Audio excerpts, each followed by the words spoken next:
Post-traumatic stress disorder, once called shell shock or battle fatigue syndrome, is a serious condition that can develop after a person has experienced or witnessed a traumatic or terrifying event in which serious physical harm occurred or was threatened. PTSD is a lasting consequence of traumatic ordeals that cause intense fear, helplessness, or horror, such as a sexual or physical assault, the unexpected death of a loved one, an accident, war, or natural disaster. Families of victims can also develop PTSD, as can emergency personnel and rescue workers. Post-traumatic stress disorder is a mental health condition caused by witnessing or experiencing a horrific event. PTSD first came into awareness in the 1970s in the diagnosis of U.S. veterans of the Vietnam War. It was more commonly known as shell shock, which was found in most veterans of wars. Over time, there's been an acceptance of PTSD as a real disorder, and technologies have progressed in both treatment and prevention. Soldiers from nearly every war, accident victims, and survivors of natural disasters, rape, and child abuse have exhibited the classic signs of PTSD, including reliving the event, avoidance, negative beliefs, and hyperarousal. At the dawn of World War I in 1914, PTSD symptoms weren't new. Civil War soldiers had exhibited the same nightmares, panic, and psychological disruption. The condition was termed soldier's heart or nostalgia, and largely seen as a weakness or character defect. What did make World War I new were the industrial weaponry improvements that made war more dangerous. These war technologies included tanks, flamethrowers, poison gas, much larger artillery rounds, and airplanes. British psychologist Charles Myers used the term shell shock to describe the traumatic maladies plaguing the troops. The prevailing thought was soldiers' time in trenches with large guns caused poor nerves and psychological trouble. Like the Civil War, this was chalked up to defect or poor moral character.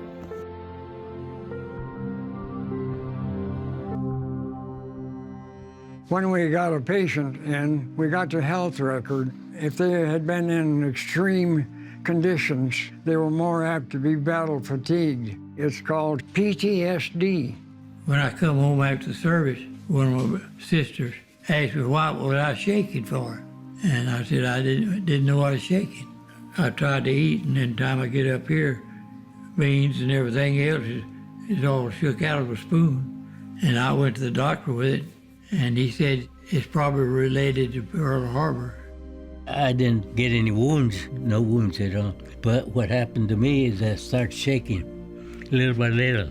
After each battle, I started shaking a little worse until toward the last, I couldn't even write my name. They wanted to send me to the hospital, so I finally asked him, what kind of hospital is it? And he said, mental. And I said, I don't want to go to a mental hospital. I had PTSD in a worse way when I was discharged, and they didn't know what to do with PTSD. They left me alone, and after a month and a half sent me home and said, don't talk about it. And that's the worst thing that you could do. You've got to get it out of your system. You've got to talk about it. I had nightmares for many, many years, but after I opened up and started to talk about it, then the nightmares seemed to drift off, didn't come as often, and I haven't had one in a long, long time. We all talked about Pearl Harbor a lot, and we made speeches on Pearl Harbor. The whole idea of making a speech was to help us get rid of the hatred in our hearts and the memory of what happened.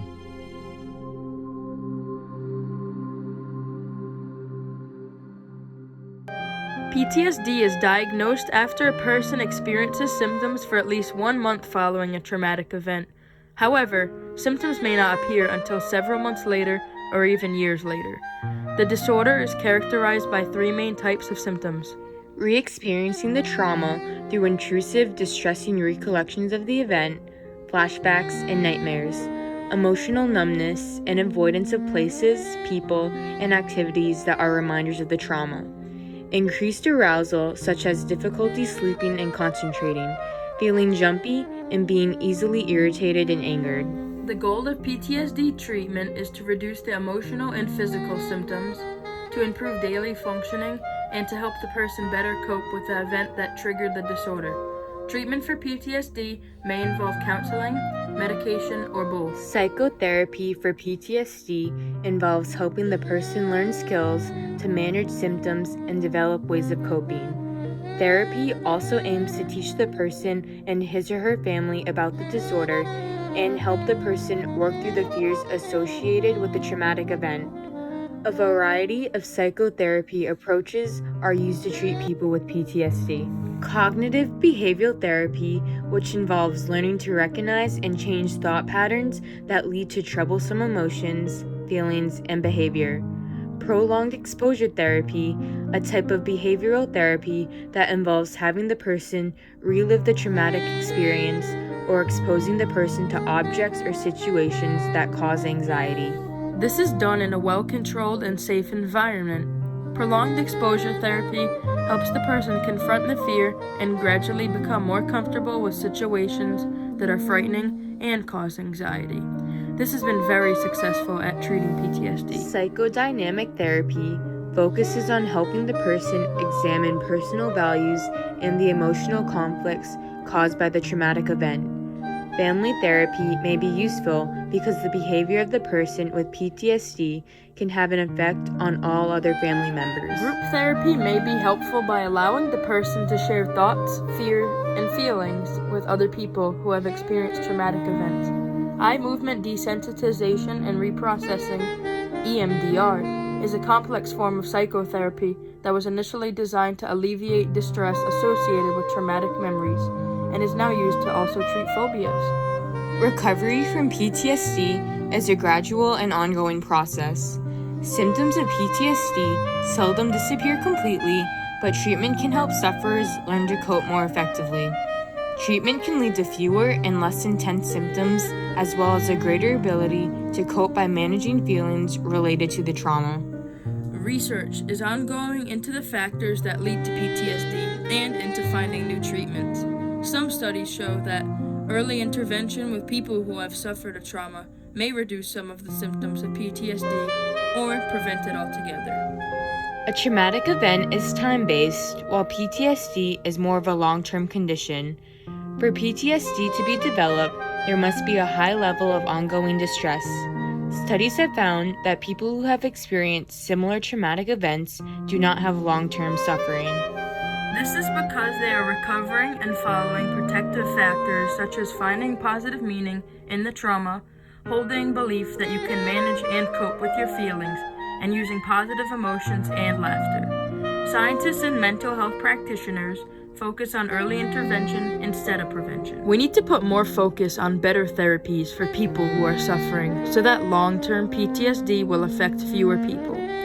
By opening yourself to thoughts and feelings that go along with the trauma, the pain may still be there, but the suffering will start to decrease. Emotional pain reduces with time, but the memory may still be there. Other conditions and symptoms that might not be understood as being caused by PTSD can be present. After a traumatic experience takes place, it is important to quickly identify people with the highest risk of developing post-traumatic stress disorder so that they will be able to decrease stress or fear. When symptoms last for more than 3 months and are not getting better, it is time to request help. Getting timely help and support may prevent normal stress reactions from getting worse and developing into PTSD. This may mean turning to family and friends who will listen and offer comfort and support. It may also require seeking out a mental health professional for therapy treatment. PTSD can be treated, and treatments can work to minimize any further medical condition diagnosis. Anyone can develop PTSD at any age. Most people have been through some kind of threatening or traumatic event in their lives. It is common to have stress-related reactions after a trauma. There are risk factors that can increase the chance someone will develop PTSD, and these are often not under that person's control. Most people who have PTSD don't get the help they need, but with treatment, people can feel safe and live happy and productive lives.